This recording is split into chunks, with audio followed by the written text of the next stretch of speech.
let me turn back to then Arizona and ask you, as you're looking at the needs you've already identified, anything you want to add that you think we haven't articulated earlier today or on the call?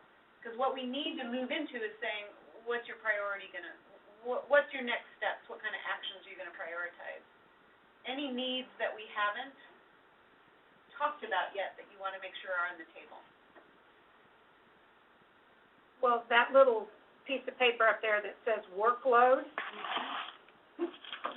we probably should maybe fill in some words under workload. I think we probably all know what we mean by that, but if we're going to try to refocus principals to more instructional purposes, something's got to go. I mean, there's only so many minutes and so many days, and so many days and so many years. So somehow we can't just assume that we're adding one more major thing to their day. I don't know how to capture this piece either, but let me express a thought and then maybe you all can put it in words. We already have administrators who have started down this pathway holding teachers to higher accountability based on student academic growth. As that has occurred, there have been people who have lost jobs because they began to hold people accountable. So there are those above us who or maybe we forget that principals are middle management. And when you're the guy holding the person accountable and you don't have a governing board that understands that accountability, and yet you're meeting a state-mandated accountability, there's a disconnect. And so we're beginning to see a turnover in the administrative ranks because of accountability. So how do you communicate to others that that person is doing their job and holding people accountable?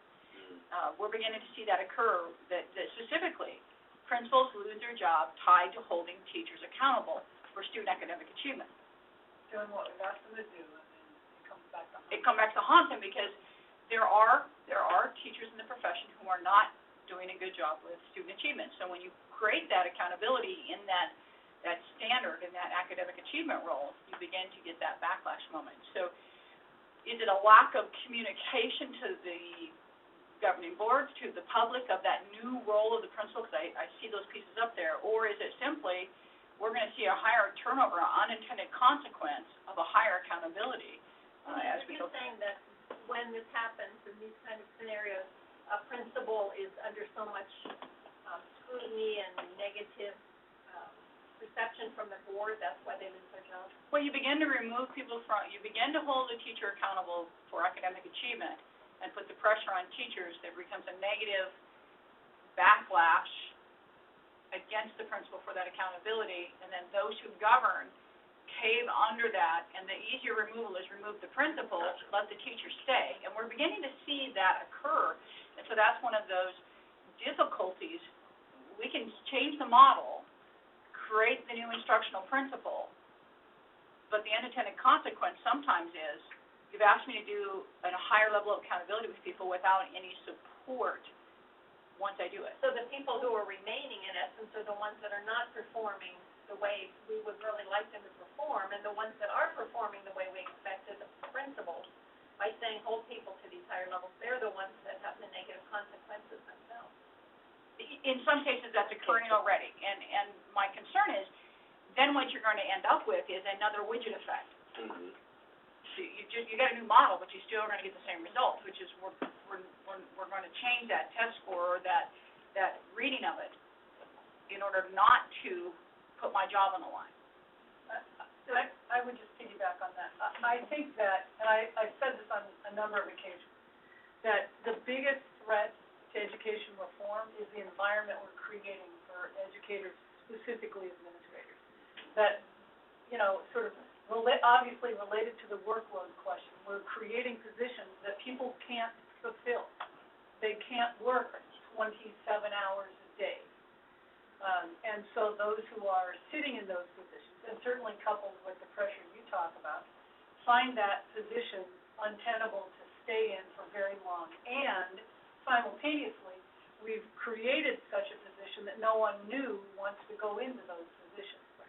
So I think that in the next few years, it's going to be a critical issue that we could have seen coming, and if we don't pay attention to it, then all of the rest of it won't matter. You can't get not highly qualified in a technical sense, but you can't get dedicated, talented, intelligent, creative, resourceful, persistent, courageous people that want to be school administrators.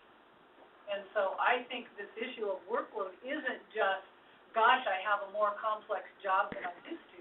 Okay, welcome to the world, everyone does.